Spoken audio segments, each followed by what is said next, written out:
Yes. Welcome, everybody. Good morning. Good morning. Welcome to the morning kickoff with Unbiased Opinion. I am your host, Tony, aka the Couch Scout Extraordinaire, aka Pastor Trenches. Some may even call me Mr. Blue Velvet. You understand? So, like yesterday, we're gonna shake a little honey from the tree today. So you know we're about to have a good time as usual. Day 2 of Proof Week. So now before we kick it off, make sure you hit that like and subscribe button, share the content with your family and friends. And if you want more exclusive content, check the link in the description, all the links to my YouTube, Twitter, and Patreon page. And if you want to become a member of the Patreon page, there's a link there as well. Okay? All right. So remember, Unbiased Sports Talk is now on the Carolina Armchair GM Network. So let's get into it. Let's see, Candy Girl. What's up, Candy Girl? I appreciate you showing up for the second episode, morning kickoff with Unbiased Opinion. Hope to see you here on the regular. I'll be here every Monday through Friday, 7 a.m. Eastern Time. So, my goal is to create a good vibe, with people that just getting up in the morning, whether they're taking the kids to work, taking the kids to school, going to work, coming home from work, in the gym working out, or just, going about their morning, getting their day started. I hope to give you good vibes and good feelings to get your day started. So that's my goal. All right. So let's start with the facts. Yesterday was about the Panthers earning a different standard. Today is about Bryce Young proving what level of quarterback he is. That's the difference. This is not another conversation about whether the Panthers are getting more respect. We already handled that. So today is about the quarterback. Has Bryce Young improved? That's a real question. He played steadier football, gave Carolina more of a competitive quarterback play. He gave Carolina more competitive quarterback play, and he helped move the conversation forward. But this is proof week, so we are not stopping just at progress. All right. The real question is not just whether Bryce Young got better.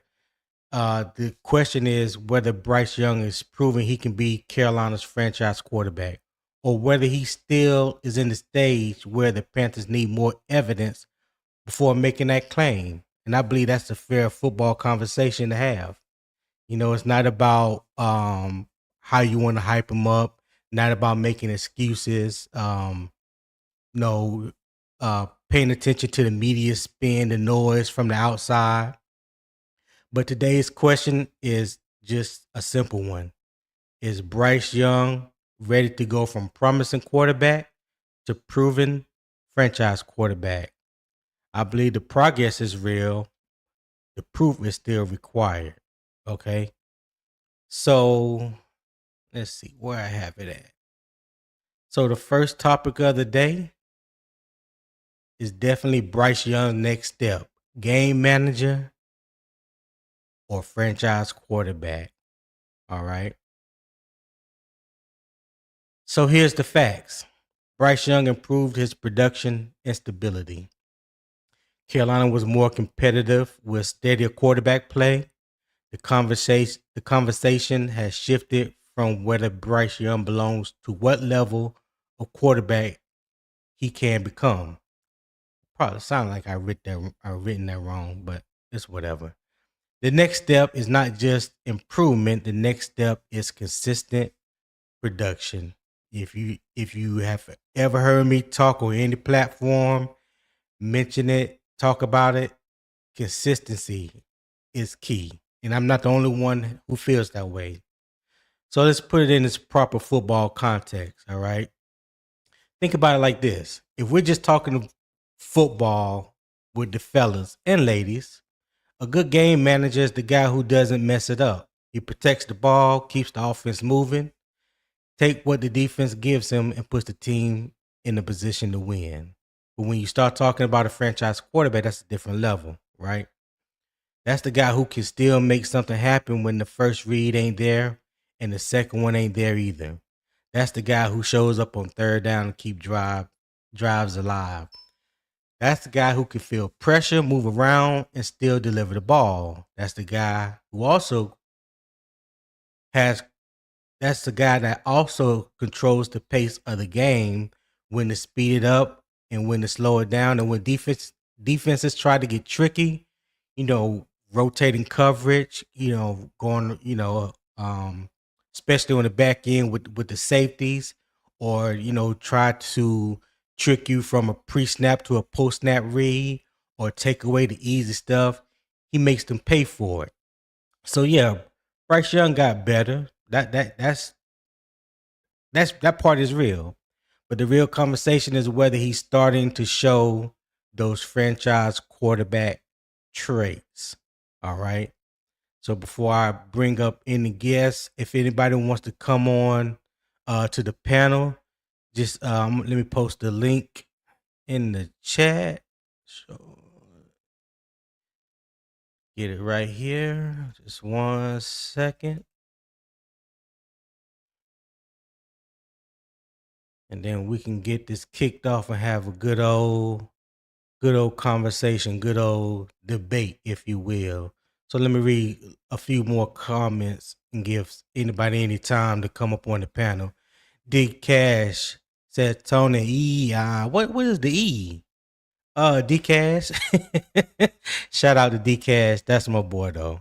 He always shows love no matter what panel I'm on, and comment in the comments. He's one of the first people to reach out. So I appreciate that, D Cash. Thank you for coming back for day 2. With the morning kickoff with unbiased opinion. Let's see who else we got here. Kevin Hubbard 9619 said, good morning, Panthers Nation. Top of the morning to you, fellas. Top of the morning to you as well. I have to always remember when I say that, it's not morning time where I'm at. Okay? It is not morning time where I'm at. So it's like 3:00 in the afternoon. So top of the morning to you guys back in the States, especially on the East Coast, getting your day started. I pretty much had mine started about 6-7 hours ahead of you guys. Gerald Sticks, hey, I'm glad you showed up today, man. Appreciate you. He said we are getting real close to the season. I can't wait. I can't wait neither, my guy, because a lot of the questions that Panther Nation has or have will be answered real soon. A lot of the speculation and overthinking and becoming delusional, as Will Robinson would say, a lot of those things can be tempered down into realistic expectations, if you will. I think we'll get a better picture when we actually see the guys on the field, especially in training camp. I'm really excited about training camp this year, and watching particular guys, see how they perform. Okay, Gerald said consistency will earn him the franchise player label. Hey, you said it, Gerald. Hey, I'm right there with you. I think that is a very strong possibility. Yeah, that's a strong possibility, because I can just go into a whole another conversation about that. But yeah, I think if he could do that consistently, be consistent, we'll see a better version of Bryce, and that will pay dividends for the offense as a whole, and hopefully carry over to the rest of the team. So that's what I'm looking for. Let's see. Quante Lewis said, good morning, my Panthers people. Good morning, Quante. Glad, thank you for showing up. Thank you for being here. Second day of unbiased opinion. The morning talk. The morning kickoff. Yeah, appreciate you for being here, man. Oh, that's CJ posted a link. J Hudge 1246 says morning, y'all. Good morning, J Hudge. Hey, appreciate you for signing up on the Patreon channel. Excuse me. Yeah, appreciate you signing up to become a member on the Patreon panel page. I know there's not a whole lot of stuff there just yet, but hopefully by the end of this week, definitely by Monday, I will start doing film breakdown on things like that. Maybe this weekend I'll create a live on Patreon and I'll give the members behind the scenes of what I got coming and what all you can expect. So be looking out for that message. You should get an email when I go live. Okay. And Reality Beat says, morning, Tony. Hey, good morning to you, man. Top of the morning to you. Appreciate you for being here. All right. So again, the link is in the chat. If anybody want to come up and be on the panel and conversate with your boy about, the topic of the day.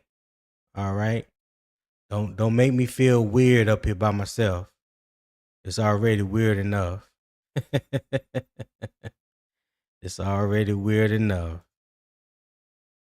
Let's see. If you haven't already, please subscribe, hit that like button, share the live with a friend, family member. Let them know about the morning kickoff with unbiased opinion. And yeah, I would greatly appreciate that. Let me post this. Let me post this as well. No, it's not right there. Here we go. And if you want to support the show, there's a QR code in the top right corner that would send you to the PayPal link. I don't have Cash App. Cash App isn't available over here in the UAE. So I do have PayPal, so you can scan that QR code, or if need be, I can also post the link in the chat. You guys let me know. But it's probably easy if you just pull out your phone and scan that QR code and support the show. It would greatly be appreciated. All right. So I'm gonna leave that up there for a couple minutes, just in case you guys want to do that, and get your phones out. All right. So I'm gonna start with nobody has joined the panel, so I'm gonna go ahead and start with the first topic, like what we have here.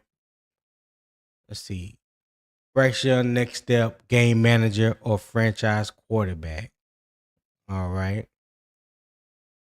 So what does game manager mean to what does game manager mean to you? And I'm speaking to the people in the chat. What does game manager mean to you? For me, it's somebody that can not necessarily go out there and put the team on his back and will that team to victory no matter what. Not every quarterback in the NFL can do that. That's just not their thing. Okay. But when it comes to Bryce, I honestly think he's at that game manager. He has that game manager tag right now. And it's also like it's a little iffy. You know what I mean? It's a little iffy when it comes to Bryce, and when you talk about a game manager or being a franchise quarterback, with traits, things of that nature, because of the inconsistency. I mention it time and time again. I'll keep mentioning it until he gets better at that. But you get the highs with Bryce, then you get the lows. Then he might give you, two or three stretches in the game where, two or three game stretches where it looks like, he's going to be, or he's capable of being the quarterback that that we were looking for. But then it falls off again. And last year we saw a lot of up and down. And I can't say, and I won't say that it was just strictly on Bryce. I think a lot of that had to do with the play calling of Dave Canales. Because I do believe that in order for you to want or desire consistency from your quarterback, you gotta also have that consistency from your play caller, whether it's just the offensive coordinator or if it's the head coach calling offensive plays. And for last year, that was Dave Canales. And some of the times he came out and just mentioned that, he almost tried to give the game away, apologized to the guys in the locker room afterwards. Um, even when he made bad decisions, the guys still did what they needed to do to pull the game out. But it's that level of inconsistency that triggers down. You can't really expect your quarterback to be consistent when the play caller is not consistent. And those two have to marry each other. They like go hand in hand. Okay, let's see what do we have here. Hey, Gerald Sticks Jones just became a member. Hey, appreciate that love, Gerald. Thank you for becoming a member. I can't tell if it was on my channel or on CJ channel because the live is being streamed to both channels. His channel is the Armchair GM CJ, and mine is Unbiased Opinion Sports Talk. So yeah, I can't see that really tell right there. I'm sorry, Charlie the Gamer said, "Good morning, Tony. On the way to work." What's up, Charlie? Hey, I appreciate you tapping in, my guy, for the second episode of the morning kickoff with Unbiased Opinion. I appreciate you for being here, man. Thank you for showing up. Let's see. This is Gerald. Okay, Gerald, that's for J Hudge. All right. All right. So yeah, the link is in the chat, man. Somebody hit the link, pull up on your board. Just come have a simple conversation with me so we can get this thing going. I don't want to I don't do good just sitting here just talking to myself. That's not that's not my thing. It's my second episode, and I'm trying to get out my comfort zone, man. Trying to get out my comfort zone. But somebody want to hit the link. Somebody want to let me know if they want to pull up. Pull up. I'll greatly appreciate it.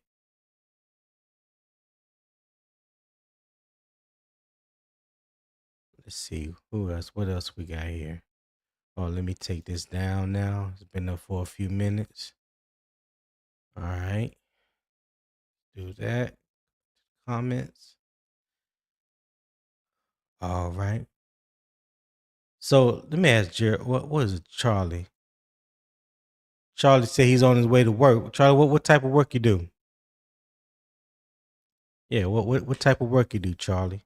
Let us know. Let us know.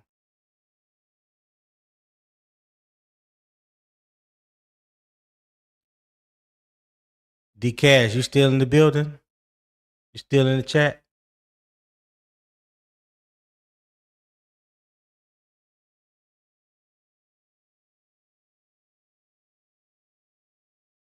See, reality said, if we sign Bryce, what does his highest year look like to you?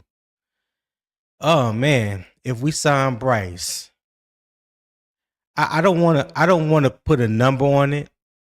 I don't believe putting a number on it because that's you can possibly put unfair expectations when you start looking down that road. Now this is just my opinion. Um, like I said, the consistency is the one thing. I think he has everything else in his game to be good. We see what kind of thrower of the football he is. Um, we see what he can do in the pocket, outside the pocket.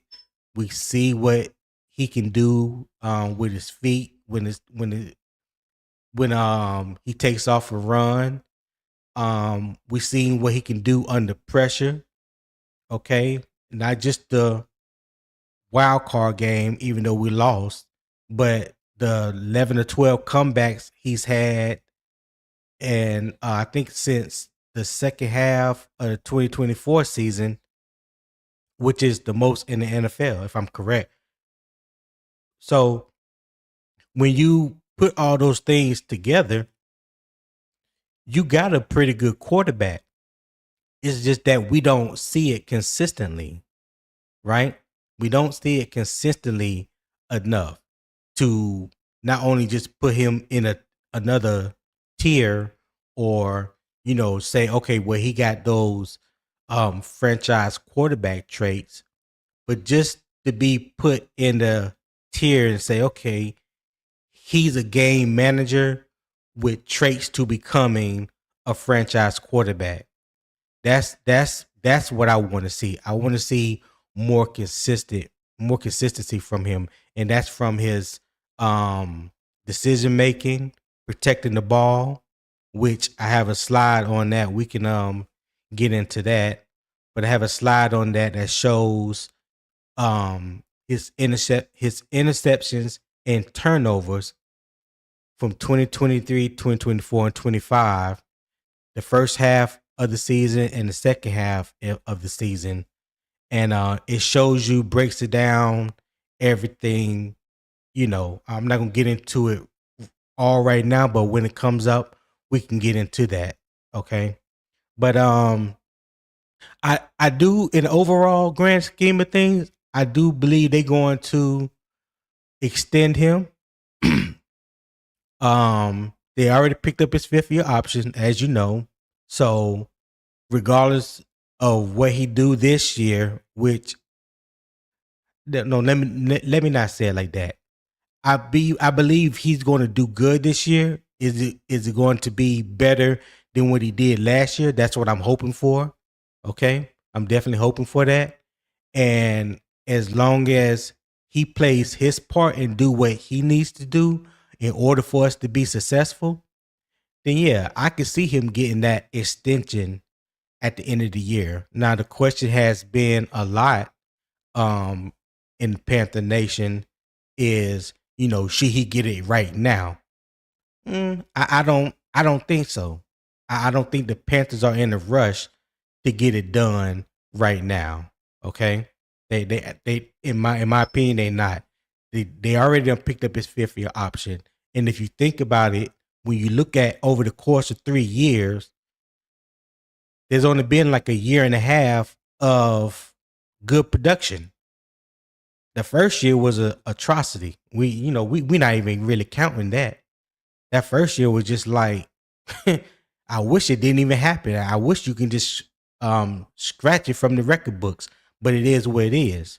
Then he sits down after the first 2 games of last year, missed 3 games, then comes back. Now ever since he came back, he got better and better and better. And towards the end of the 2024 season, he looked pretty good. And we were hoping that carry over until the 2025 season. Well, each season he has played, we have started off at least 0-2. So that slow start is also killing him. That's another thing that I'm hoping that he gets over the hump.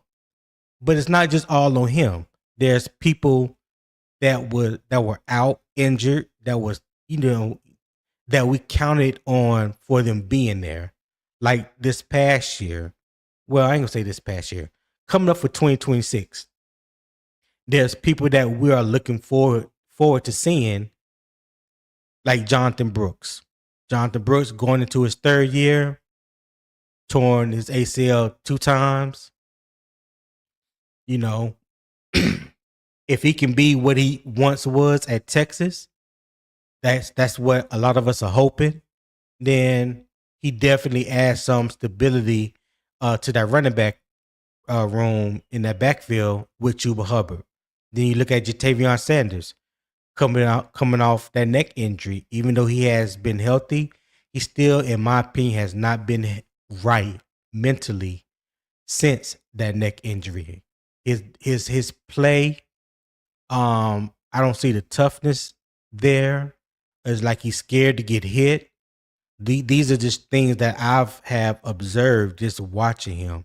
And I think right now he's not playing at his full confidence of he's not playing with the full level of confidence in himself.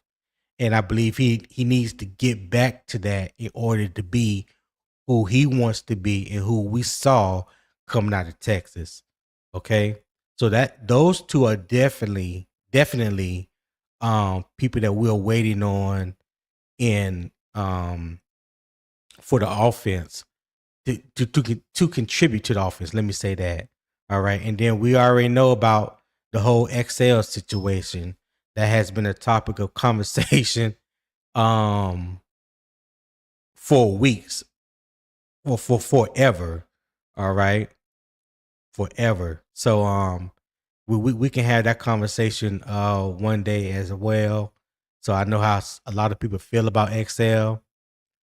I really never really been high on him since we drafted him, So, I don't have no big expectations for him. And I don't think people should have big expectations for him this year because he's not going to really be in a position to meet those big expectations that people might have, whether he's the number 3 or the number 4 wide receiver. The lower you are on the depth chart, the lower number of targets you're going to get. That means the lower number chances to catch the ball. That means the lower number of having opportunity to score touchdowns. It means all that. So where does he fall on that spectrum as far as when you talk about expectations, where does he fall? Where does he fall in that category? Yeah, Poppin', I see you. Yeah, you can hop up on the panel, and we can have that conversation. I like to mess with you about XL. I would love to have that conversation on about you. Conversation with you. I'm sorry, I was reading the comments at the same time. Gerald Sticks said you were dead on about the extreme highs and lows from Bryce. Yeah, he definitely has those extreme highs and lows. And that balance that we're looking for is like right there in the middle. I think that's what we want to look for. That balance equals consistency. Charlie Gamer said, I do IT on-site networking, device management, application support. Okay. All right, Charlie. That's a good field. That's definitely something that AI is not going to be able to take away. Definitely not something that AI will be able to take away. What's up, Papa? Day 2. Yes, sir. Day 2 of the morning kickoff with unbiased opinion. Yes, sir. Let's see. Uncle OG Leroy said, nephews, I'm up and easy like Sunday morning on my Lionel Richie. Hey, I'm easy like Sunday morning. Yes, sir. Yes, sir. Had to go ahead and hit you with a little tune right there, Uncle Leroy. He said, blessings to everyone this morning. Blessings to you too, my guy. Hope your day is a very prosperous and effective day.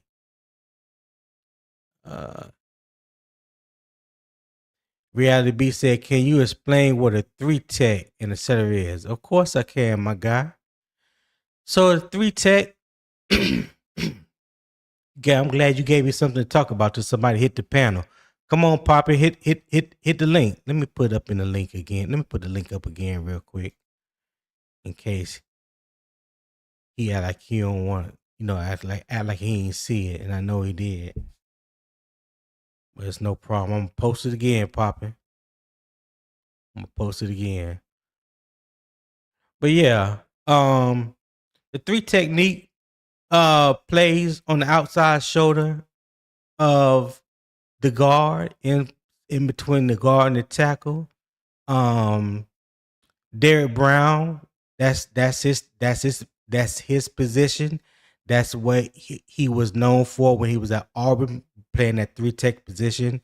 The three tech creates a lot of 1-on-1. When you play in that three tech position, you are in a lot of 1-on-1, um, lot of 1-on-1 matches with either the guard or the tackle, because you're split right in between them, and they're not necessarily an edge setter or tone setter, but they can create that pressure from that pocket. And if you have a dominant three tech like we have with Derek Brown, someone that get upfield, apply pressure, potentially get a sack to the quarterback, help you in the run game, et cetera. That's just a what would you say, a quick example of the three tech.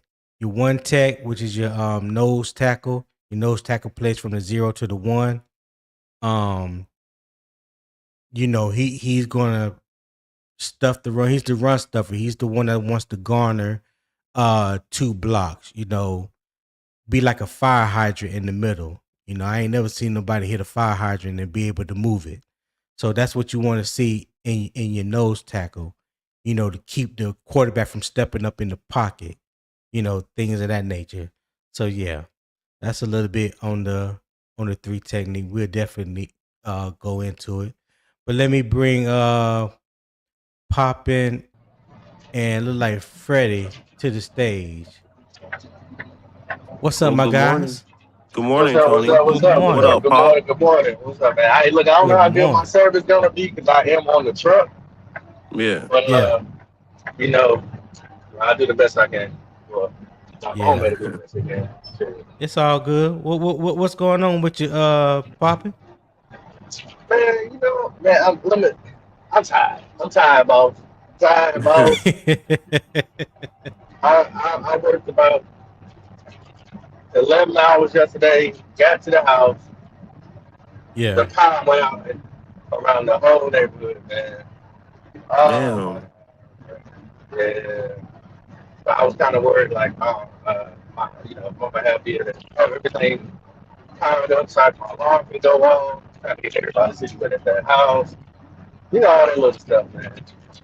And I just couldn't sleep after that. But now you're thinking, well, any of y'all men out there, your alarm, your security should go up, because you're the protector. I mean, this is Hmm. Right. a perfect example for somebody that's trying to do something crazy, and I'm well prepared. So, I didn't sleep that well. Right. Okay. All right. Freddie, my guy, what's going on, Freddie? Good morning, Tony. Nothing much. I kind of looked at the stream a little. I kind of tuned into the stream a little bit. I kind of just woke up, but Yeah. you know, You brush your just hear teeth you. yet, huh? You were I what? just shut up, Pop. I just brushed my teeth. Thank you very much. But you know, I thank you for having me on your show, Tony. Just real relaxed and calm, cool, just waking up. And I like the topic of discussion because I think it's a good topic. And that's just me because the game manager and franchise quarterback thing is like something that we talk about a lot. And I feel like you're absolutely right with your assessment when you say Bryce Young is a game manager. He has to take that next Mm-hmm. step himself, along with the team who has to allow him to take that step as well. It works co and co. They get him paid, he gets them paid. That's I mean Right. that's the way that wide receivers and tight ends and work with the quarterback. So I feel like if the whole team takes a step, I feel like we will have that answer. Okay. Let's see, Will. All right, let me add Will to the stage. Tip Drill Will, what's I also have happening? a question for you, Tony, What's man. going on, What fellas? can I say? Good morning, Will. Good morning. What up, Good Will? morning, good morning, good morning. Talk. Oh, go ahead, Papa. What was the question you said you had? I want to drive the conversation away from what you was explaining about the three tech and stuff and things of that nature. And Freddie had brought up something very interesting Mm-hmm. that somebody um, had said. We talked about this last night, Freddie. Mm-hmm. And I think we all have talked about the Mount Rushmore conversation.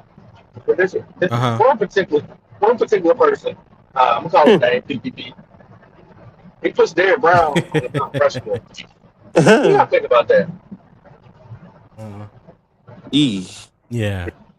Yeah. It's rough. I'm not going to even get all into that. But I'm glad you fellas are on the panel right now, so we can go ahead and get into this first topic, which Right on. was, well, I don't know what I did with it. There it is.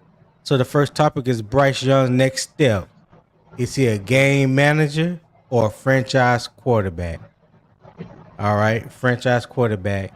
So okay, I don't have. Let me pull this up real quick. Hold on. Let me see. Because PPP is backstage. Yeah, I did my steady off on the block. Hey. You ain't have to say his name 3 times, Pop. Nah, hold on. Let's see. Because I only have it set up where I have four people on the stage. Oh. So yeah, I'm not with having a whole bunch of people on stage. Oh, okay. I Well, I just got one thing to add: the game manager and the franchise quarterback thing. Once we get to that topic, then you can drop me and bring PPP up. Okay, go ahead, Will. Well, I think that a game manager can be a franchise quarterback. I mean, Tom Brady Okay, was an elite. Tom Brady was an elite game manager. right. That's a good So, point. um, that's the thing that some people take the game manager and the game changer Mm-hmm. as the game manager as a negative hit, and I think that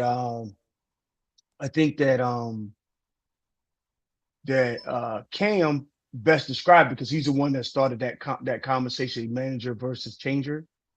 And he Mm-hmm. was like, there's just two types of franchise quarterbacks. There's the game manager and the game changer. And he was like Tom Brady. Use that example. Tom Brady is the elite game manager. Tom Brady is not a game changer. Right. Most people, when they think about it, they was like, "Oh, that do make sense."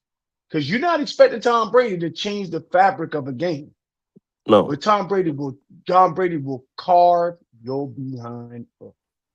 that's right. But but do you think though, Will, Mhm.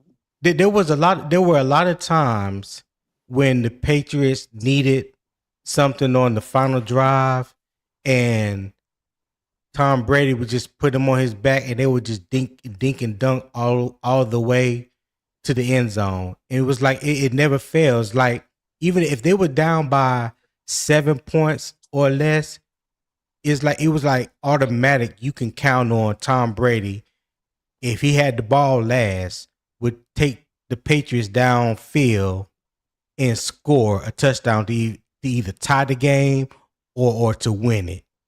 So you don't in that instance you don't think that would make him more of a lead of a game changer instead of a game manager?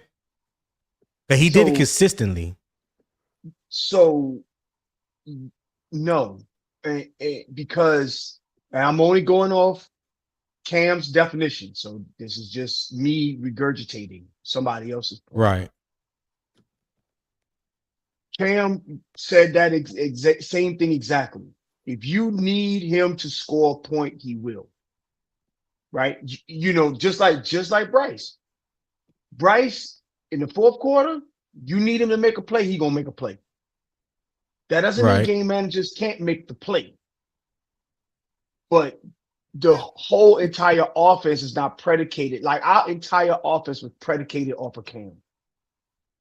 Period. Right. That's the game changer. Right. The whole offense is Okay. predicated around Cam. So Papa, that Papa, just what you think I about just that? yeah. Oh, go ahead, Will. I'm sorry. Go ahead. No. I just wanted to add that context. Go ahead, Pop. My Okay. bad. Uh, I mean, I can see the point. I can see because they're both positives.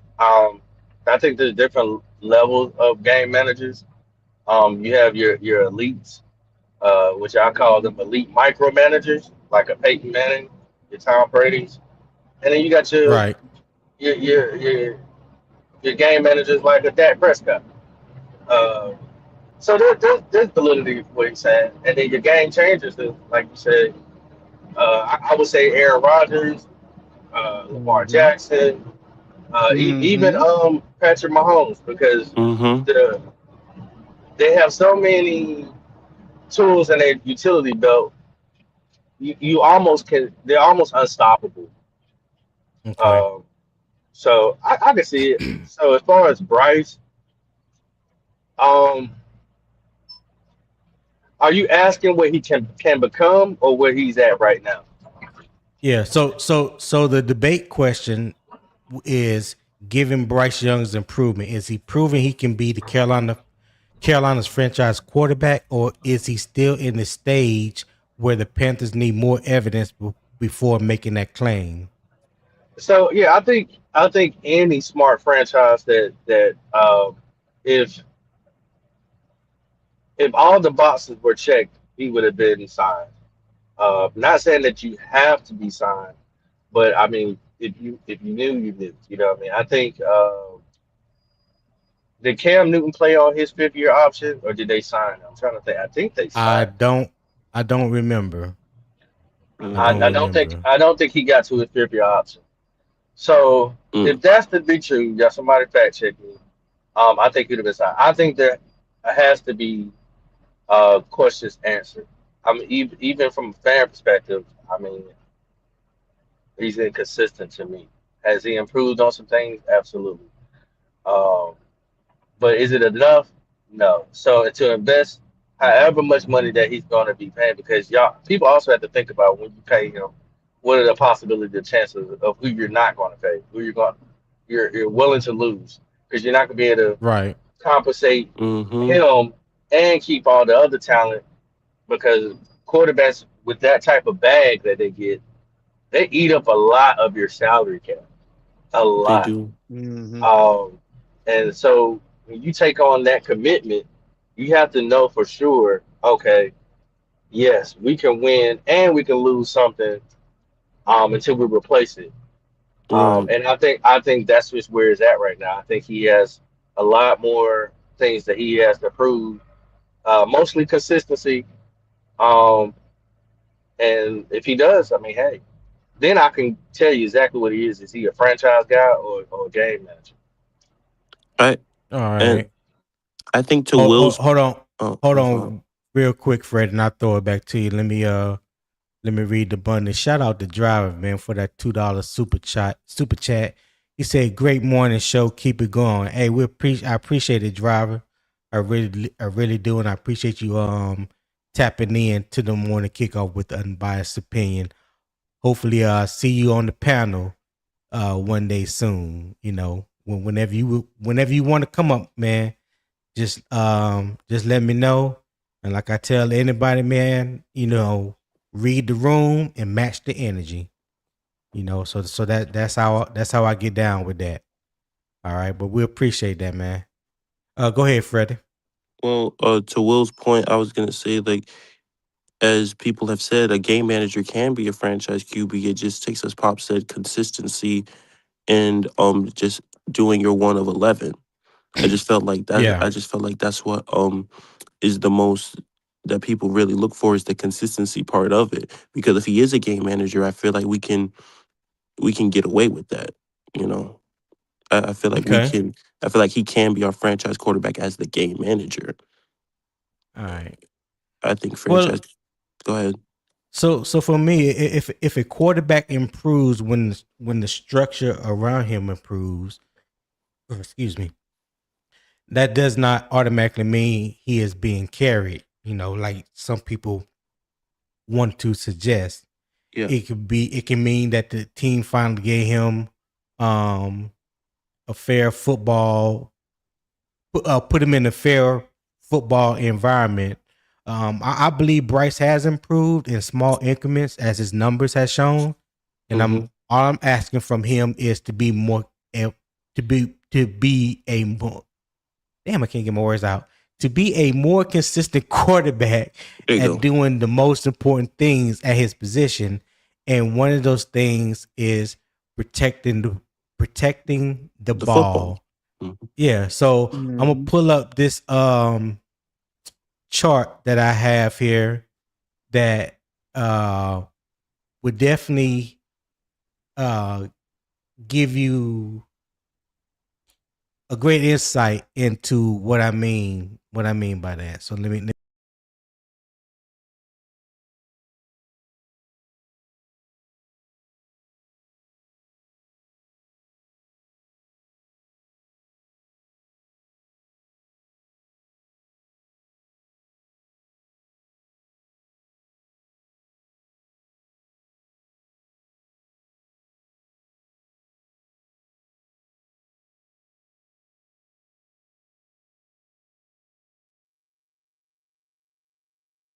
All right, we all there. Yeah. Mhm. All right. So this is Bryce Yeah. Young turnover splits for 2020 from 2023 to 2025. And what you will see here for like 2023, um the first half of the first 8 games of the season that he played, he had 9 turnovers. In the second half is 7. 2024, he had 6 in the first 8 games and 5 in the second half of the season. Last year, he had 9 total in the first 8 games of the season and 6 in the last 8 games. Now, 2024 is different because he only played 14 games uh, that season. So that was a split between the 14 games. So that's 7-7 right there. And last year, he only played 16 games. He didn't play in that game against Buffalo. So right here at the bottom right, you see year by year takeaways, interceptions improve from 7 to 3. Total fumbles got worse. He fumbled 4 times in the first half of the season, 7 in the second half. The fumbles lost got worse from 2 to 4. 2024, the interceptions improved from 6 to 3. The total fumbles got worse from 1 to 5, and fumbles lost from 0 to 2. So the giveaways improved from 6 to 5, and they also improved in 2023 from 9 to 7, like we just mentioned. And 2025, the interceptions improved from 6 to 3. The total fumbles improved from 4 to 3, and fumbles lost stayed the same, 3-3. So you can see that he is protecting the ball a little better when it comes to interceptions, but it's the fumbles and the lost fumbles that has like really hurt Bryce. And especially the first half of the season. Like I was saying earlier about the first 2 games of each season, it always seems like he fumbles the most in the first 2 to 3 games. I don't know what it is. Maybe it's I just agree. me, but it seemed like there's a lot of fumbles, unnecessary interceptions, I would say. And then as the season goes on, he gets better and better. And it's like toward the end of the season, that's when you see the best of him. And I just want to see the best of him from the beginning. What you think about that, Will? So I I could only take last year in the context of the Okay. turnover ratio. So Right. last year, um, let's talk about how we went down to Jacksonville. Number one, we traded away Adam Thielen. That was his Right. number one target going to the end of last season. That was his number one, the season prior. That was his number one target. They traded him away. Two, um, Coker, who was supposed to replace Adam Thielen, was out injured. Then you had a rookie X receiver and a still trying to figure it out number two in XL. That was our wide receiver. And then David Moore. And David Moore got injured on the first possession of that Jacksonville game. Yes. Yes, he did. That was the wide Yeah. receiving core. So Well. Jacksonville, and we could have beat Jacksonville. So that's one of the things I just most people like to put it. I'm not making excuses for Bryce, but if you look at and because I had a conversation with 336, he was like, Bryce Young threw that ball right to the receiver in the Jacksonville game. I went and looked right at. I had to go and watch the play and show it on a live that we was on. That interception was not Bryce's fault. Right. Literally, it wasn't Bryce's fault, right? And so you have to like put these things into context. It was timing, it was rhythm, and by the time the wide receiver core kind of smoothed itself out and the running game picked up, Bryce being hopefully an elite game manager one day, everything kind of clicked into place. And you started seeing Right. our team metastasize. Now I can't speak of rookie campaign in year two. I don't really remember, but I could only really talk about last year and what I perceive to be some of the why. Okay. So would that be a Well, chemistry thing, Will?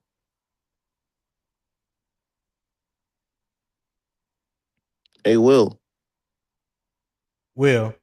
Oh, I'm sorry. I'm sorry. I hit the mute button because I thought so. Yeah, I think it's a chemistry thing. I also think that it could possibly be an offensive scheme trying to trying to figure it out because they're missing so many pieces. What about the Um, fumbles though? You don't have chemistry with fumbles. No, the fumbles is on him. so yeah, that chemistry can be a part of that. Because if you got to hold the ball forever and you trying to get that ball out, and you got a damn 279-pound defensive end swiping at the ball, yeah, that can be fumble problems. You don't think? Okay.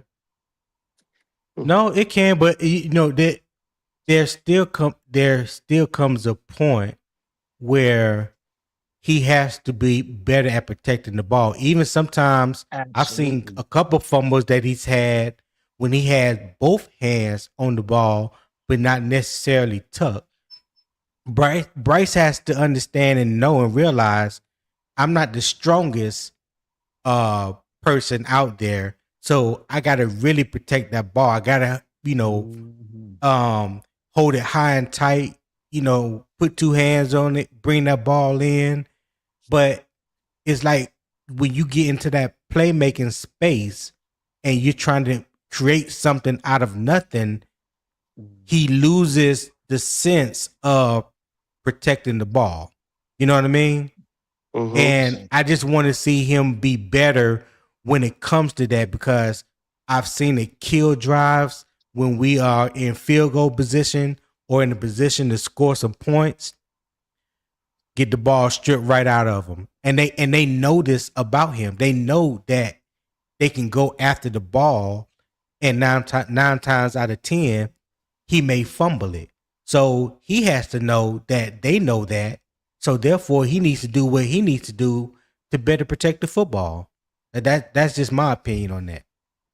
I agree. I agree. I'm not taking excuses away from Bryce. I'm just saying he needs to be able to hold on to the ball, but it gives opportunities for DBs or DBs to get interceptions where there's no rhythm and timing, and it gives Right. the defensive line, the defensive front opportunity to just take a swipe at the ball. He need to hold on to the dang on ball, and he need to Mm-hmm. not throw an interception. I'm just saying the That's why. true. I'm not excusing Bryce. I'm just saying why it happened. It's still Right. Bryce's fault Right. if the interception is thrown or if there is a fumble. It's Right. still Bryce's fault. I'm just making sure that I'm clear on that. I'm not saying that's not Bryce's fault. Yeah. Just want to make I sure. think Right. I think in those situations, I mean, with the computer of a brain that they said that he has, the PS10, uh, the dissecting plays, I Mm-hmm. just felt like with such a great IQ, I think I would think that he would know that taking a sack is better than risking turning over the ball in Right. any capacity. Because at least you can, you live to fight another day because you got another down, unless it's like fourth down. But either way, Hey, preach, preach. you might be somewhere where okay, we got a nice kicker, he can kick this 45 yarder. But once you Right. make yourself vulnerable, when you start having scatterbrain, in which I understand you're under an immense amount of pressure, you start going to bad habits. Okay, it's time to play backyard football. Yeah. I mean, now that you're in the NFL, every yard counts. So, what's best for the team? Hopefully he'll work on that. Just take the sack. I know it don't Right. probably feel good. He's trying to make something out of nothing, but I'd Just rather take him it. take the sack. Yeah, just lay down. Just lay down. Right. You know. Mm-hmm. Just lay down. He Yeah. says, That but that they that popping right though. Yeah, he's right. yeah, he right. Yeah. That but see that also goes into making smart decisions, when and having command of the offense. Well, not probably not command of the offense, but definitely making smart decisions. You know what I'm saying? Throw the ball away when it needs to throw away. There's nothing wrong with grounding the ball. Now I know Right. people go have be up in arms about it, but it's better than getting a sack or a strip sack or throwing an Right. interception. Just ground the ball. Just live to see another day. You know what Mm-hmm. I'm Yeah. saying? Yeah, just live to see another day. But just make smarter decisions with the ball and protect the ball better. That's my whole uh spill on that. So I'm gonna give my position on it, then we can go to topic two. So I believe there is real evidence, and I want to be clear about that, so you can see it on the field. The games the game a lot of time looks slower for him, and the decisions needs to be cleaner, and the offense isn't stuck in the mud the way it used to be. So to me, that matters, and that's strength. Okay, I mean that's growth, not strength. What am I saying? Mm-hmm. But at the same time, I'm not about to hand out the franchise quarterback label just because the arrow is pointing up. Mm-mm. That's not how this works. So improvement is part of the journey, but it's not the destination per se. So we've seen quarterbacks take steps forwards before and still not reach that top echelon, that top tier, right? So yeah, I respect the progress and I acknowledge it, but I'm also going to keep it real. That next level has to be proven, in my opinion. All Mm-hmm. right. So we want to Mhm. transition. Go ahead. You gonna say something, Will? Yeah, I was just gonna add that elite game manager is the most expensive quarterback that's on the market right now. That's Dak Prescott, one of the most expensive because Patrick Mahomes just got a contract. So if, Right. if Bryce Young become if Bryce Young become Dak Prescott esque, we have to understand the price point that goes along with that type of player. Most people It's think just. only the Patrick Mahomes get that kind of money, right? Mm-hmm. We just pointed out the oh, what's the guy name? The guy that's at Pittsburgh right now. Aaron Rodgers. Aaron Rodgers and all those guys, those are elite game managers. So we have to understand. what we're going to be getting. I'm not saying that he's any of those. I'm just saying that if he evolves to that, that's where that price point is. I Mm. just want to make Right. sure that we understand that. Okay. Right. Anyway, sorry I got about you. that for your transition, CJ. I mean not CJ. Tony. My bad. My bad. My Nah, bad. you good. You good. You good. Let me um get drive up here. Will you gonna drop off right now? Yeah, I'm gonna drop off. And hey, I appreciate Or you guys. The morning hold show. on, wait a minute. Oh, Papa, you still driving? Yeah, I can come back later. All right. Will you hey, can stay. Let me drop popping off and I bring driver up. hey, Tony, look who's Okay. in the chat. Who that? I think it's Unk in the chat. Oh yeah, yeah. I just saw. Hold on. I'm gonna get him in a minute. Yeah, All yeah. right. Let me oh there we go. Let me bring a driver to the stage. Driver, what's happening? Man, my bad. What it do? What it do, Good man? I was morning. just Good checking, morning. man. Good morning, I driver. ain't shit. Yeah. I ain't have to come up, man. My bad. I ain't know how many you could bring up here, so yeah, I ain't gonna Yeah, stay I'm long. trying to keep it at a limit of 4 people, man. I don't want a full panel per se as you know, if you Yeah, I'm will. I accustomed just trying to to it. keep Yeah, I got keep it copacetic. But yeah, man. Hey, appreciate you joining the show, man. The second day of the morning kickoff with unbiased opinions. So Monday through Friday, 7 a.m. Man, tap in with your boy. You know, I'm gonna try to bring good vibes, good energy. You know, and have some good conversations and some good debates. So that's the goal. But let me read through some of these comments real quick. So let's see. What I was see. Ronnie said quarterbacks only have two eyes. Shout Mm. out to you, Ronnie. Hey, great. Appreciate you joining the show. Um, yeah, definitely great to see you join the show. Well, but what you mean by that? Quarterbacks only have two eyes. What were we talking about? What were we talking about for you to say that? I'm curious and want to know. What I think he's So talking let's about. Oh, my phone. now go ahead. Well, I honestly think he's talking about that, like, third eye, or like that, like, tunnel vision, like that, or like, because we were talking about fumbles and like turnovers and things like that, and guys like, Yeah. in his face and things like that. Because I mean, that's what you Mm-hmm. guys were talking about. I think that's what he was talking about. The fact that a quarterback only has two eyes, but quarterbacks gain that sixth sense of when like pressure is going to be there. That internal clock Yeah. is basically Okay. what we're talking about. All right. So let's see. Oh, that was me right there, the driver. Oh, I Mhm. think so. Charlie the gamer said, "Do not let driver up there, not till I get to work." Yeah, that was for Rip. you, driver. I guess. you. Unk Yeah, he late 2020, what's then. happening?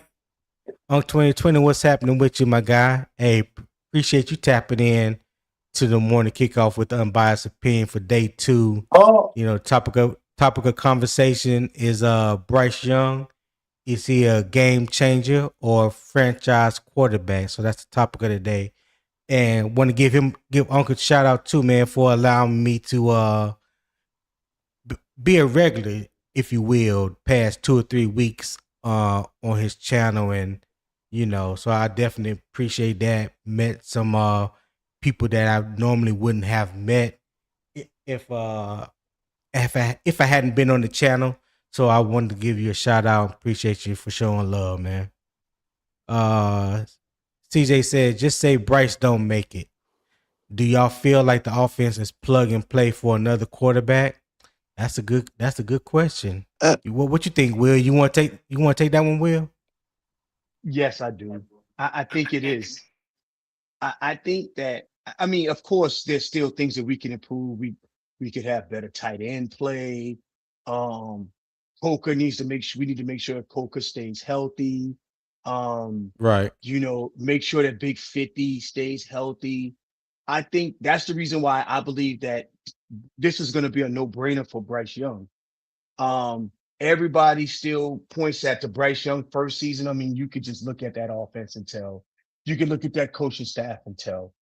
I mean, we had to rebuild this entire offense pretty much from interior defense, interior offensive line, um, to making sure that we cultivated running backs and wide receivers, and we still haven't finished up on tight ends. But yes, the offense is primed for plug and play to CJ's point. However, I have in you cannot tell me that Bryce Young isn't going to be is going to blow up this year. For that same reason that I'm saying that the offense is plug and play. Right. Okay. Well, so I think go ahead. Go ahead, Freddie. You was gonna say something at Uh, first. Go ahead. Go ahead.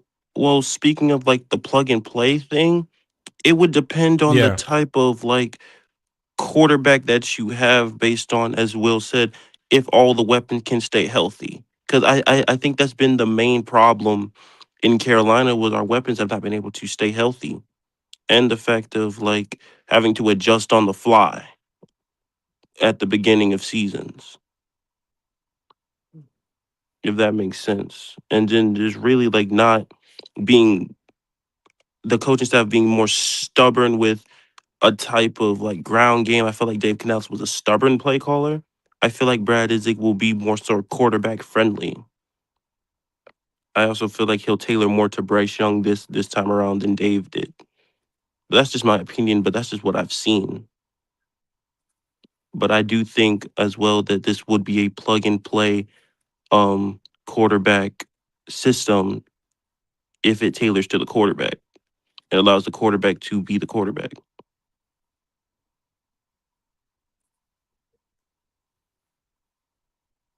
I see you pin that comment, Tony. Mhm. But yeah, I don't know, man. I mean, I need to see the team consistent overall, though. You know what I'm saying? Anybody could kind of, say, well, we could get another quarterback and he'll come right in and do this. But I think we just been inconsistent on the defensive side of the ball and the offensive side of the ball. So until we get some type of consistency in just football and I think that the team was just young, um, especially on the wide receiver position. We had some young Right. guys at the edge on defense. Either the Mike linebacker, Mike Wallace, he was young. Um, I just think, we just overall just being kind of inconsistent, just based on the win loss record. We win one, we lose one, we win one, we lose one. Mhm. Uh, so yeah, I'm not, you know, gonna just agree that another quarterback would just come straight in and everything could stay the same. I think Bryce went through that. I think that the team went through a lot of ups and downs together. So I believe this year it'll be more of on track, consistent. You get way more consistent out of the skill positions. I think the defense, with a little bit more help on the defense is going to be more consistent. So I'm just focusing on the reality of the game, and looking forward to this season and seeing that the growth that they have made over the prior years, and I expect good things. Great football, better decision making. I know y'all was talking about Bryce turnovers and fumbles. I think that has a lot to do with just so much, it's inconsistent at the offensive line, or especially at the center position, because they had Austin Corbett starting last year at the beginning of the season, and if I'm not mistaken, he was the center the year before that. Yes. So, Yeah. so I don't really put so much on just the quarterback. I look at the offensive line and looking at the, how much we didn't, improve the offensive line. I don't know. Did we bring Austin Corbett back or did we No, not? no, no, no. He walked. He got the fuck Yeah, on. he gone. Yeah. So I just don't see that, those fumbles, the interceptions, that's a part of football, but just the fumbles alone, I might Mm-hmm. can Yeah. call out last year maybe that one that he fumbled against Miami when he tried to He shake tried to old cut. boy. Yeah, I could kind of I'm gonna pin Yeah. that on him, but a lot of times, soon he snapped the ball, it was either high snap, low snap, or the pressure right in his face. So yeah, I'm not gonna buy that it was just all on the quarterback. I think the offensive line and the center position played a huge part in that. So yeah, I like I say, man, I just think we have a little bit more mature team. So we'll get more consistencies this year. Yeah. Yeah. Just a real quick so we can wrap up this first topic. When it comes to the ball security that I was really talking about and mentioning was not to include when, that there's a fumble snap, between the center and quarterback exchange, or when Chandler Zavala stepped back on Bryce foot and, there was confusion and things happen. I'm just talking about there's times when he breaks the pocket and he's scrambling or he's going, attempt to run, and then there's a defensive end of somebody that comes from behind and chops down on his arm. That's Bryce. That ain't on the offensive line. That's not on nobody but Bryce. So him better securing the ball in situations like that, knowing that it could be a possibility that I can get hit from behind. Somebody can try to knock the ball out or the ball away, what have you. In his mind, he has to get better at securing the football when he's whether he's in the pocket or whether he's scrambling away.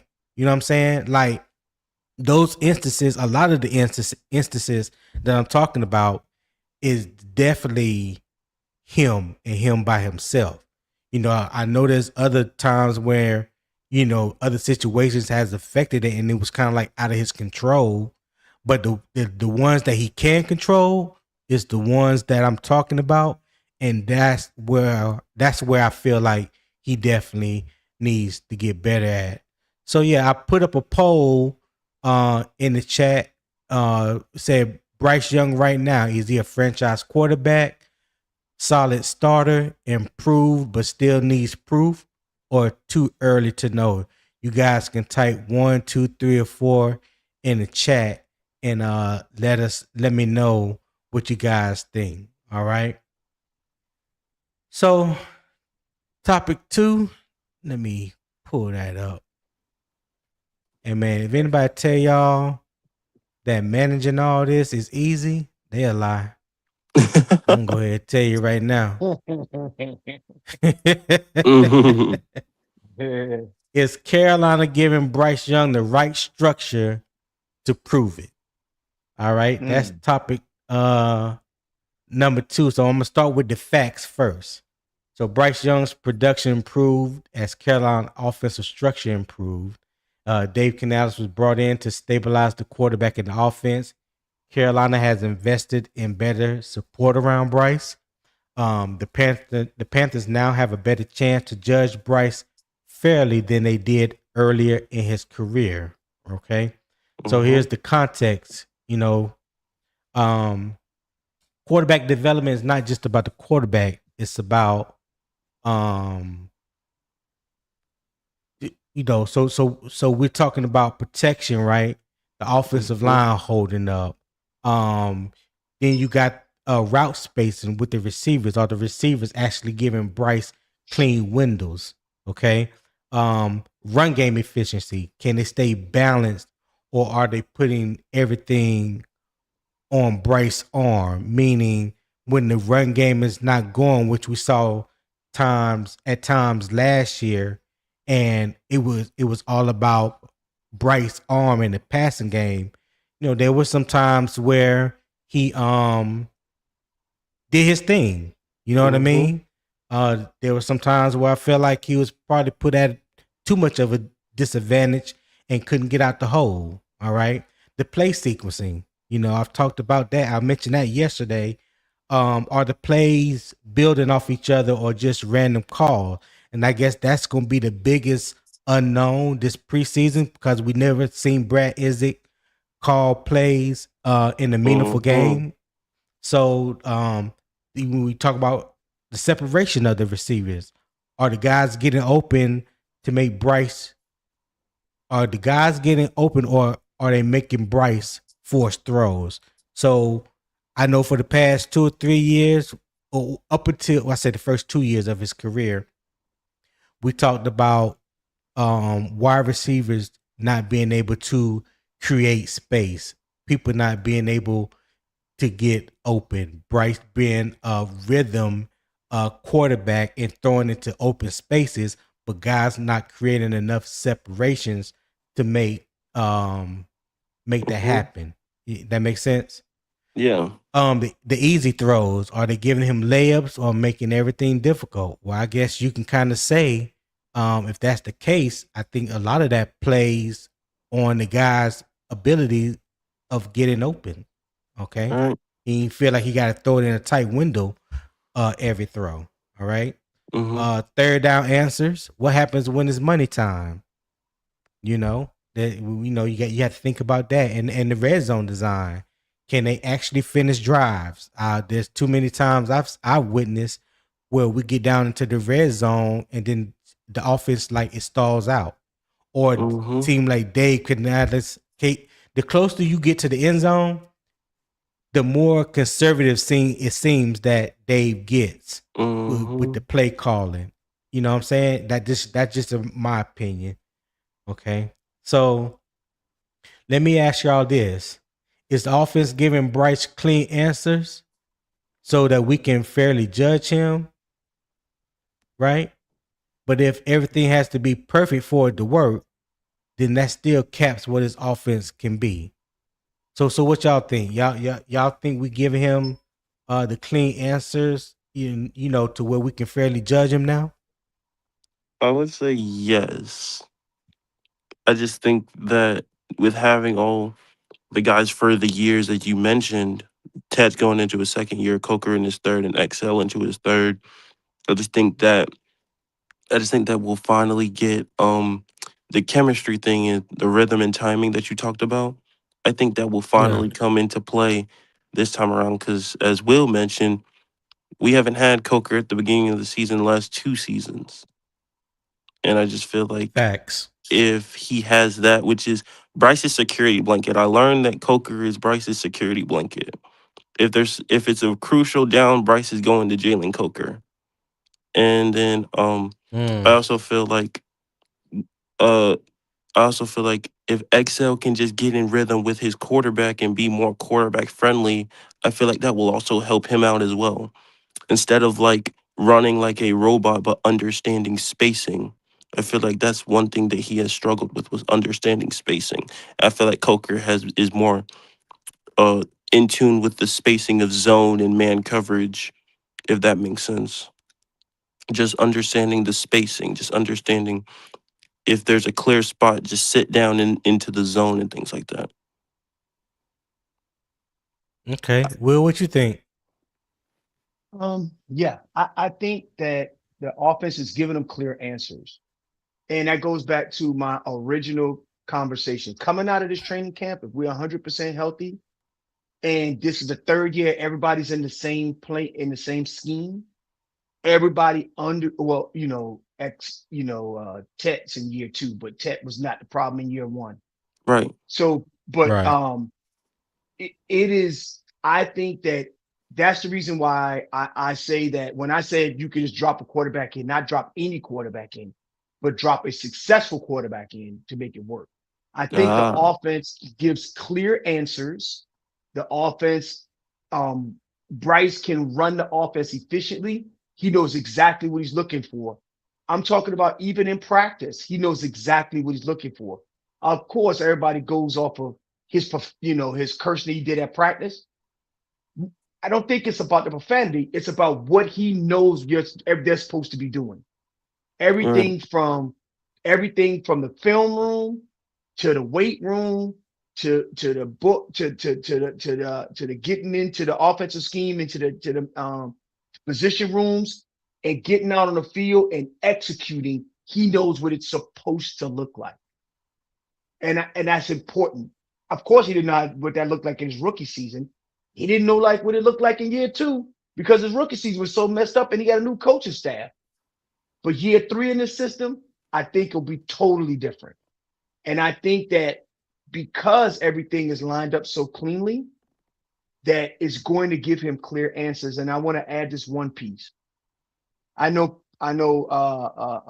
PPP is not going to agree with me on this.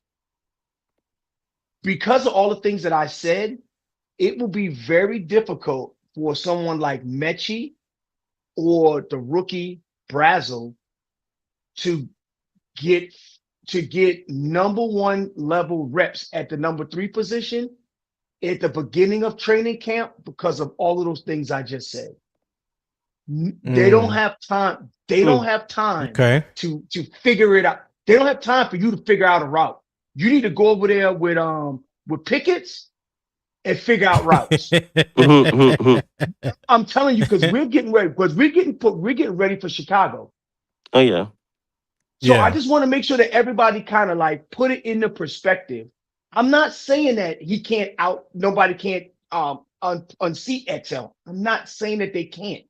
What I'm saying is when you put it into perspective, when you say that the office is giving them clear answers, that's what I think about when I'm talking about leaving the training camp, figuring this offense out, getting rhythm and timing together, and getting ready for Chicago. Yeah, I also do agree. And as you mentioned, the big key to this all is health.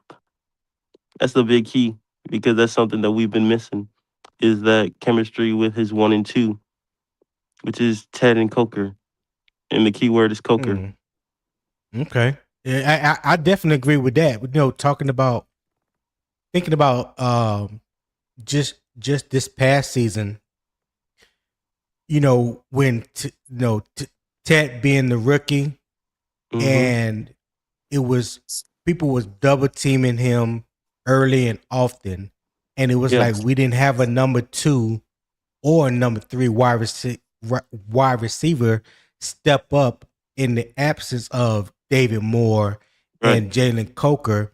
So when they knew that, then yeah, we can stack the box and come at you with crazy blitzes and stuff like that because we don't feel like you can beat us with not necessarily with your arm. I think it was more so we don't believe that you had the receivers to beat us. Because we're gonna double team your number 1 over here. We ain't worried about nobody else you got. So the only way that you can beat us is in the run game, and we don't think you can do that. That's what I took from it. That's how I saw the defenses looking at us the first 5-6 games of the season. But a lot of that changed when Jalen Coker did come back. Not necessarily his first 1 or 2 games, because he was getting his feet wet, getting acclimated to the game again or whatever. But after that, he took off. Right. You know what I'm saying? He took off after that. So then the defenses had to start respecting now that we have a true number 2. Now we have another weapon that we have to account for. So now they got to play you different. That was showcased in the wild card game with when it finally came. I feel like the wild card game is what we've been wanting to see from this offense, is letting Bryce really take control of the offense. It wasn't even in that game. Which game was it that he threw for 448? Oh, the Atlanta game. That was the Atlanta game. Yeah. Mm-hmm. That to me is when Bryce was like unleashed. It's Yeah, for some reason, Dave Canales said, "You know what? Screw it. The hell with it. Let's just air it out." right. And Bryce said, "Hold my beer." You know what I'm saying?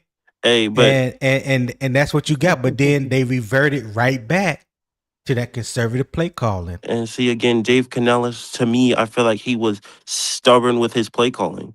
Actually, that San Francisco game, he was backwards because think Mm-hmm. about it, Tony. He didn't. I feel like Dave Canellis wasn't planning. I feel like he was trying to let his like. I think he was trying to prove people wrong instead of focusing on the game, understanding the game plan of the team. If you throw 448, you know that they're going to, you know, prepare for the pass. Yeah. And I feel like he Driver, was. what you? Oh, go Oh, go ahead. ahead. Go ahead. Go ahead, Freddie. Go I ahead. just felt like Finish he what you. was calling games backwards. That was just something I noticed. Okay. Yeah, I think Well, they what you gave got, him. driver? I mean, my personal opinion, if we talking about just now, or we talking about coming into this season, or we talking about his based on his career, as they set him up in the right position. I mean, yeah, I want to get that clarified a little bit. Are you talking about just now? That's what I'm saying. If we talking about his whole career in Carolina, I feel like he hasn't been put in the right position. But I could look at the way they off-season moves, the way we've been drafting over the last 2 years. I think they have given him a better opportunity to reach his ceiling. If we, especially this season with, I see the way we, attack the free agency. In the draft, we attack getting some offensive linemen, D linemen.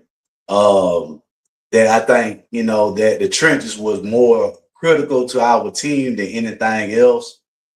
So I honestly could say, coming into this season here, he has the opportunity to reach the player, or he trying to or if they trying to evaluate him under this particular group.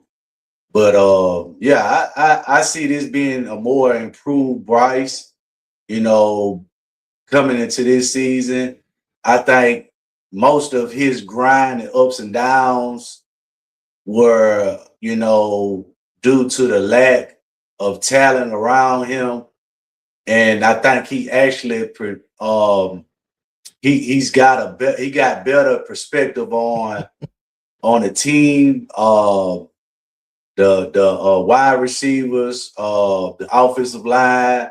I think now he's more mature as the quarterback that we need, coming into this type of team with a lot of, I say, veterans on the defensive side of the ball, because the offense is still kind of limited on veterans. So I think we right where we need to be at, and you'll see a better improved Bryce this season, without a doubt. Okay. All right. So look, there's another live chat up, another live chat poll that is up. It says, who has more pressure this year? Bryce Young, Brad Isaac, offensive line, or the wide receiver room? Again, you can type 1, 2, 3, or 4 in the chat, and it will show in the poll. Who do you guys feel like is the who has more pressure this year? But yeah, I definitely feel what you guys are saying about that. I think a better support system should allow him to play faster. And what that really means is he's not out there second guessing Right. everything, right? He can trust what he's seeing, trust the timing of the routes, and just let it rip when the window is there. Right. Instead of thinking through every step, he's reacting. He's in rhythm, and that's when you start to see a quarterback really take control. That's when you see command, not It's just true. running the offense but owning it, right? So Mhm. give them guys a And couple minutes. Go ahead, driver. I'm gonna say this, I don't want people to take it and run with it. I think Brad is going to be on the success side of things more than it's not going to be. Let me see how I can put this. I don't think he going to just come out and people going to say, he should be the future offensive coordinator.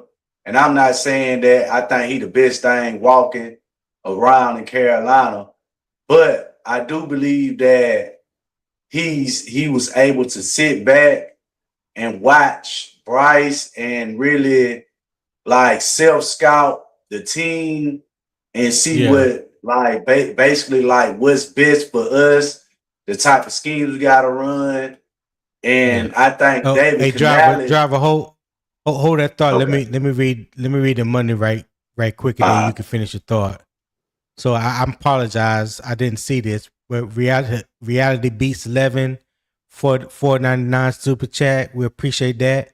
He said Joe Parsons said the QB room behind Bryce looks terrible. I think we still need to draft a QB too. So we'll go ahead and hey, thank you for that 4.99 super chat of reality beats. We greatly appreciate that. Driver, will go ahead and finish your thought. Finish your thought. Damn. Finish your thought, and then I want to tap into this question real quick before we move on.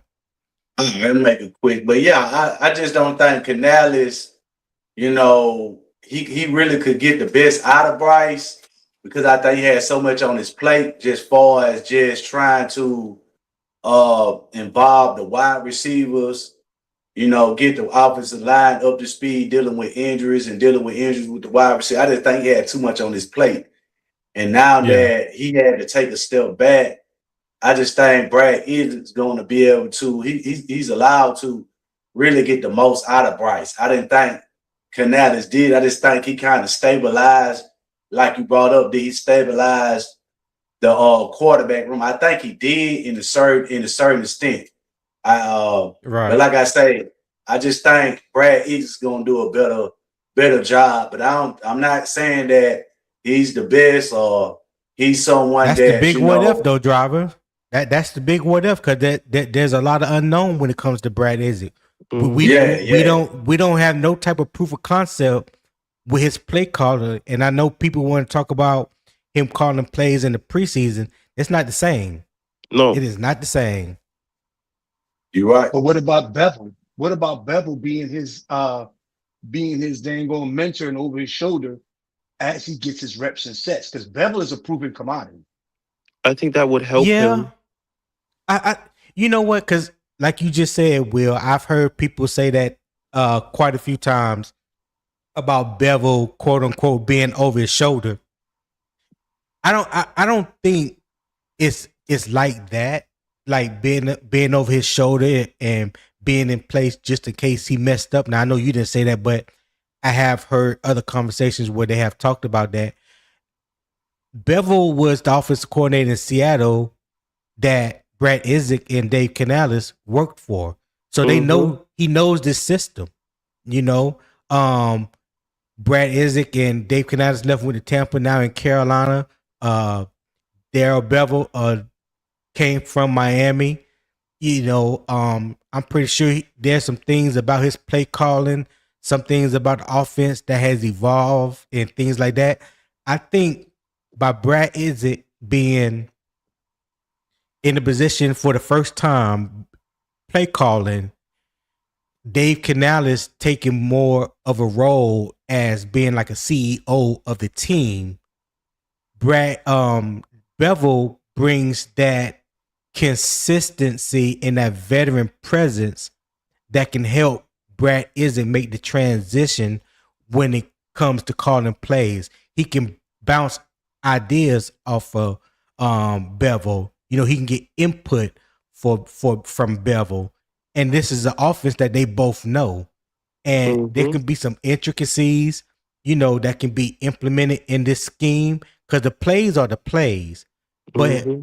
you can make little changes here and there, whether it's a route concept, a run blocking concept, think things of that nature, tweak some things here, add some things there. But the offense is going to be the offense. And I just think, in my opinion, I don't know this for sure, but I think Bevel is going to be more of a safety blanket, like a cushion, so to speak, than Mm-hmm. somebody that just A waiting sounding in the board. wings and waiting. Yeah, sounding boy, instead of just waiting in the wings Yeah. for Brad Izzet to mess up, and then he was like, "Okay, I'm Yeah. taking over now." I don't think No, it's I gonna don't go think down it's like that. that. No, I I don't don't think it's think it's that gonna go either. down like that. Right.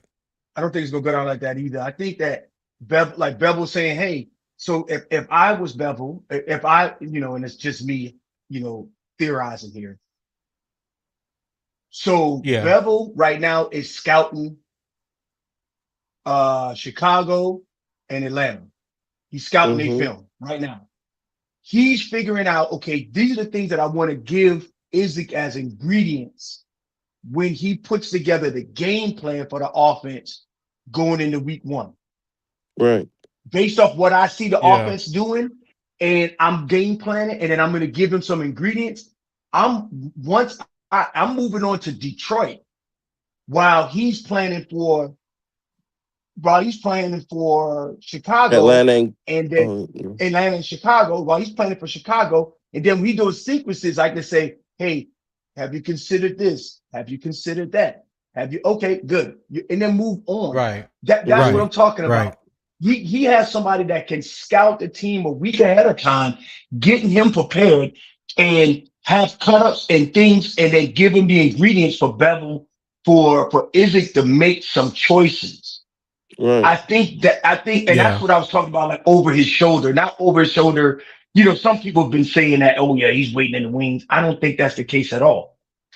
I think that they have such Right. a good relationship with each other. I don't think that they would ever even think that it's that way. Mm-mm. Okay. All I right. think having Anybody else got anything? I think having that continuity with the coaching would also help with the play calling and things like that, because as you mentioned, Will, Dave Canales and Brad Izzig worked underneath Bevel, so I mean that continuity is something that he understands and that he can help them out with that, especially a first time play caller in Brad Izzig, who's still very green. He's just been here the whole time. Yeah. All right. Let me read some of these chats. I know I'm kind of behind on them, and then we can move on to this final topic. So go back to my comments up here. Where do we leave off at? Yeah, I think right here. Frankie C23 said the whole league knows if a pass is coming, the mouse is going to roll out. Uh, I'm not even going to ask who the mouse is. I think we kind of and I think we go ahead, Fred. comments like that is just trolling. We can't pay attention to that. It's all good. It's Mhm. all good. Hey, it's all good. Ain't nothing wrong with a good troll every now and then. Yeah, Yeah, ain't nothing. CJ said, "Come on now." yeah, That's what I'm talking that's about. And see, Mr. Big Walk. Hey, what's up, Mr. Big Walk? Appreciate you tapping in to the morning kickoff with Unbiased Opinion. The second episode.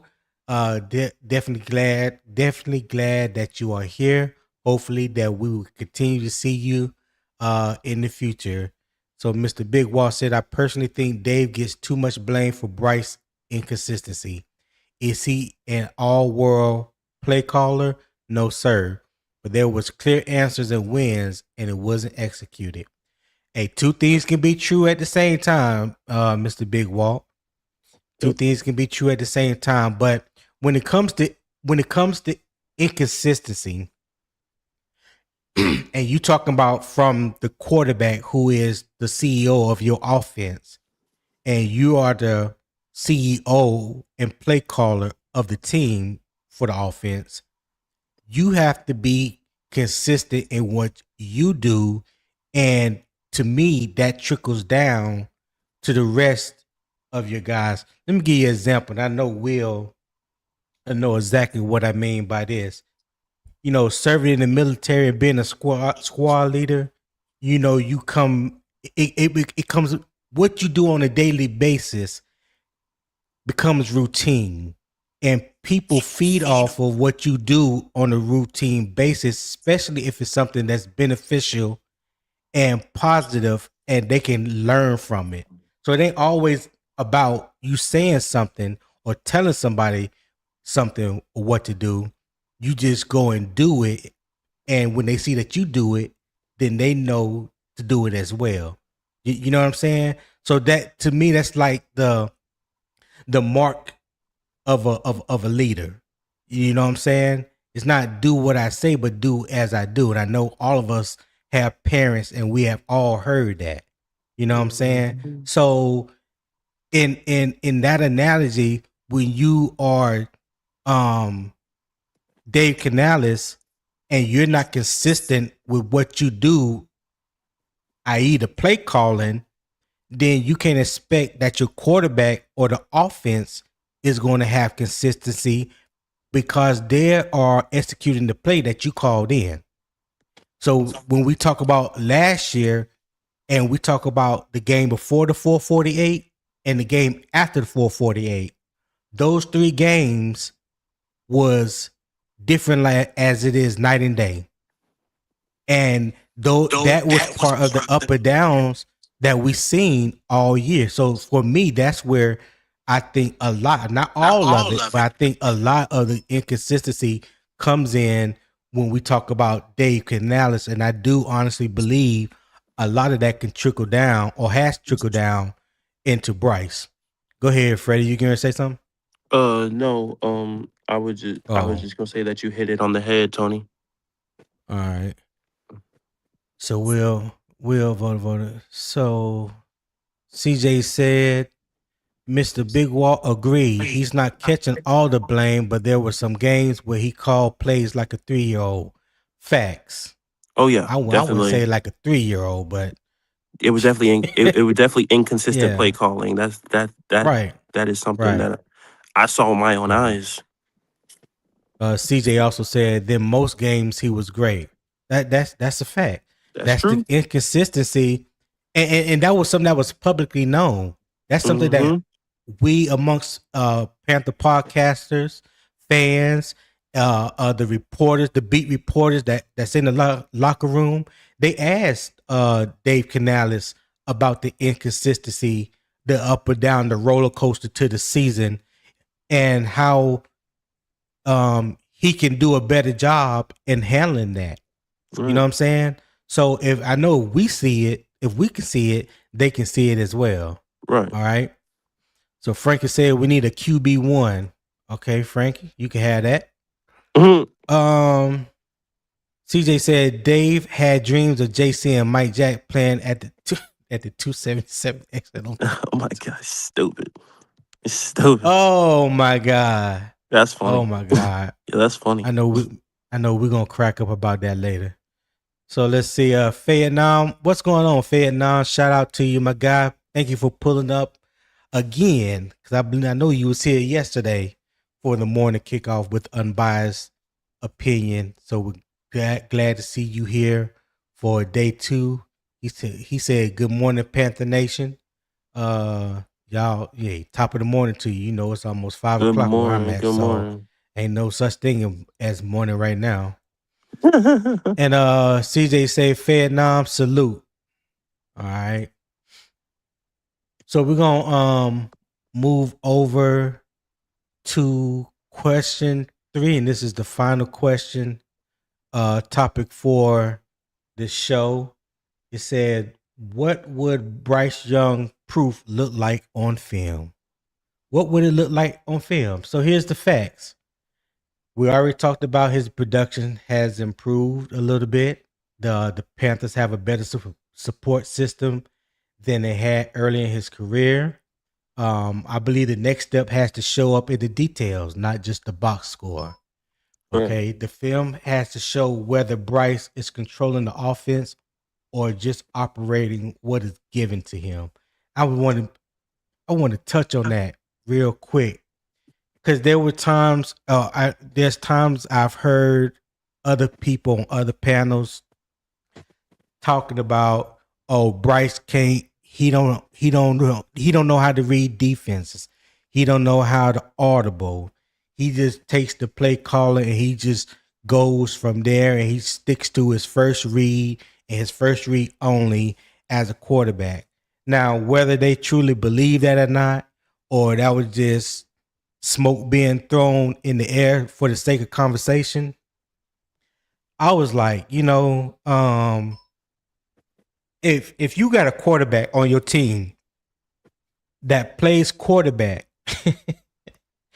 that plays quarterback as that quarterback was described, then you should be fired. You should be fired for having that quarterback on your team, having that quarterback as your QB1. Whoever is responsible for drafting him need to be fired. Like, everybody need to be fired because that's not an NFL quarterback. You know, and I know it's probably coming in a way of disdain, for Bryce, because we got our Bryce haters out Yes, we there. do. You got people that love Bryce, and people that hate Bryce. But that is just beyond asinine when it comes to describing Bryce Young and his play when there's, as we're talking about right now on film, there's plenty of proof that shows you that he knows how to audible, he knows how to switch protection at the line of scrimmage, and he takes his time and reads the defense. I don't know what else he has to do to prove to people that he can do the opposite of what a lot of people feel like he Like can he do. can't read a defense, and and also question. I have a question on what they mean by that. Like, because like some plays, and you go back, because I also do film study on Bryce Young, so this is my shit. And watching this play, sometimes Ted is the third or fourth read on the backside of the play. He's not even the one read. He's the backside read. Like, I don't Yeah, understand. Like, I don't understand on how you could, just because he's the number one doesn't mean he's the first read in the progression. That's yeah. that's not how that works. Like, Hey, go ahead. I understand he's the wide receiver one, but it depends on what side he's on. If he's on the field side, I'm talking Bryce's blind side. He's the Yeah, backside read. He's the third or fourth option. He's not even the right. first read. Yeah. Like, So I think they get that reality B said, misconstruction. "Oh, go ahead, Fred. I Go ahead, said Fred. My I bad." said what I said is I think people has that like misconstrued when they say like he's a one read quarterback. He's not, because watching most of the plays, Ted is the backside read, and that's the third or fourth option on the blind side of Bryce Young. So he can't be a one read quarterback because he has to go from his strong side to his blind side. Mm-hmm. You You provide you make it providing very facts you. into a conversation. You letting facts Would get say, in the Will? way. He's letting facts get in the way of somebody feeling that Bryce is a one read quarterback. He's allowing facts to get in the Yeah, way. yeah, yeah. A reality said, "Don't forget my super chat." And I read your super chat. Reality, the $4.99. Yeah, I gave you a shout out. Gave you a shout out for that. I'll do it again. So he said Joe Parsons said the QB room behind Bryce looks terrible. I think we still need to draft a QB too. Yeah, appreciate that $4.99 super chat. Reality Beats 11. Appreciate it. So let me go back. Oh, here we go. Here we go. Um. So yeah, I was reading the context. So I had to stop at that point right there. I had to stop at that point right there. Let's see where I leave off at. Oh, okay, here it is. So yeah, the film room proof for Bryce Young is not just about hitting a couple of big throws down the field. When you really sit down and watch him, that is what you're looking for. So you want to see if his command at the line of scrimmage is good. Is he on time with the first read? There's a lot of things that we have mentioned. We've talked about getting, that Bryce probably needs to improve on. I think there's a lot of things that there's proof that he actually does. Okay, I think there's proof of a lot of things that he actually does. So I'm gonna pull up this last question. I think I had it up there before, or it's already up there. Oh yeah, I took it off. My bad. All right. So here we're gonna go straight into the debate question. So the question is, what will Bryce Young proof look like on film? So the question is, given Bryce Young's improved numbers, what matters more now? More statistical production or better film proof in command, timing, pocket management, and third down execution? So, driver, I'm gonna let you start off with that one. I think third down, probably a little bit more wide, kind of lean towards. I think that'll kind of, um, give us keep the chains moving because I think he's pretty good on fourth down. So if he can manage to turn that third down into a high percentage, I think that'll be a big leap on his part this year, on the way that he's been growing as a quarterback. Okay. Will? Hey, Will. My bad. I was trying to go off mute. I think that I think consistency is going to matter here more than anything. I think everything is set up. All he has to do is show from week 1 snap 1 to week 18 final snap that it's Okay. all the same. It's all the same. If he could do that, I think that we're in a location, we're in a position that we haven't been in since camp. Okay, Freddie, what you think? I think both could be said and both are true. I think both of them hit it on the head. Is that consistency matters for both. I think the third down is key because that's the money down. I think with the third downs, giving more, you know, opportunities on the field and third down would equal to the stats being increased. I think both work one in the same. So I would say like both are needed as a whole. That is my opinion, but that's just the way I feel. So you going for third down?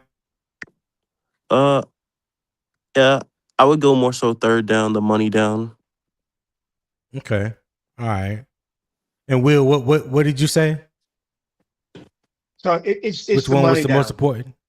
The money It's the down? third down. All right. It's the money down. All Is right, the third. The third down is the if most y'all important. can type y'all answer in the chat. So the third poll is up and said, what is the biggest Bryce Young proof point?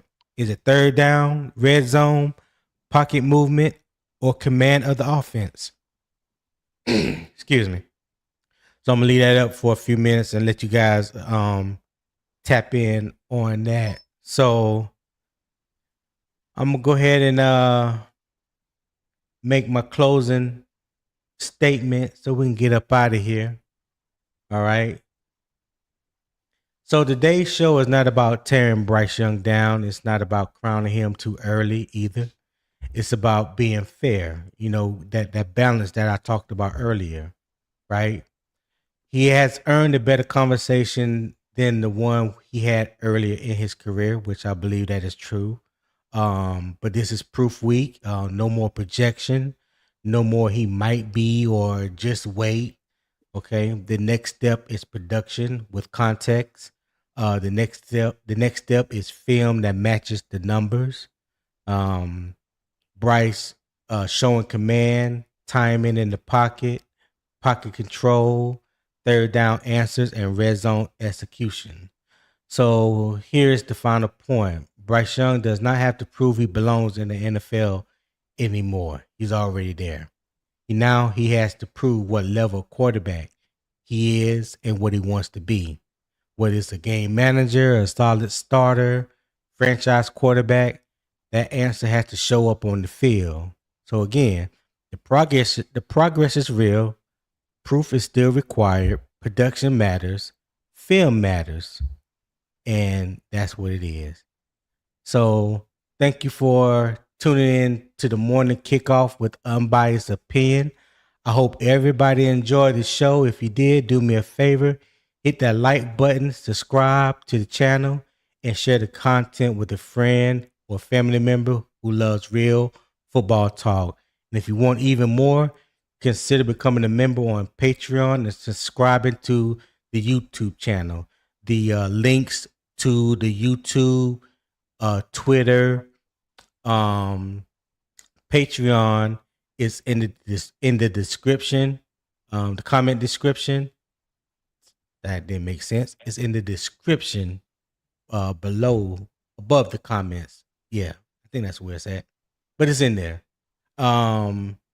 So, and if you feel in your heart that you want to donate to the channel because the show was good today, and you want to support the show, there's a QR code right here at the top right that you can scan with your phone, and it take you to the PayPal account.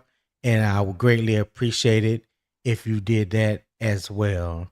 All right. So, yeah. Again, today was about Bryce and the next step. All right. Real football talk. And as always, keep pounding.